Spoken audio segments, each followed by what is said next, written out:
Mark and Lori, this session, lawmakers have proposed a record number of special ed bills, efforts to fix problems identified in our reports. But so far, what's gaining traction in Olympia doesn't come close to solving the biggest issue of all, a crisis in special ed funding.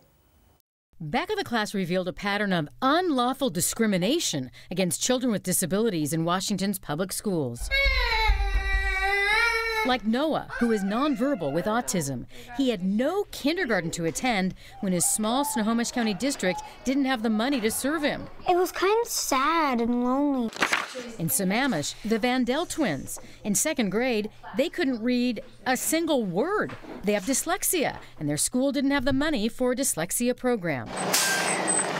And in eastern Washington, we found a poor district warehousing high-need students like Anthony Moran, denying him tools like a special iPad to teach him to simply communicate. And they tell you, like, your son's different. He doesn't deserve what other kids have. Legislators are listening. This session, there are more proposed special education bills than ever before. From 2013, the number has doubled. While the numbers look good, special ed experts say the bill's gaining traction to help children like Noah, the Vandell twins, and Anthony Moran are falling short.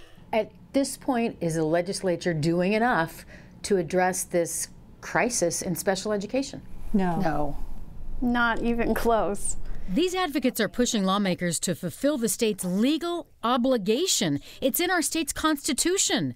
The paramount duty of the state is to fully fund the education of all children without distinction, including those with a disability. But it's no secret that in Washington, the state is not fully funding special ed. Top education officials admit there's a shortfall of up to $400 million. And the bill with the most momentum right now provides just 10% of the funding gap.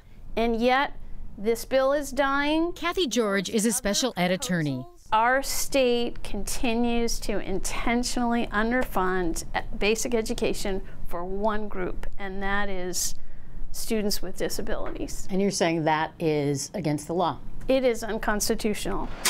The King 5 investigators have found, as legislators have turned their backs on students with special needs, we've fallen to the bottom of the barrel in the country. Washington has one of the worst graduation rates. Federal data shows only 58% of our special ed kids are graduating from high school, and 34% are dropping out. Only 2 states have a dropout rate worse than that. It makes me consider moving, and we have considered moving. To another state? To another state. That's how desperate we are to try and find a place that can properly educate our son.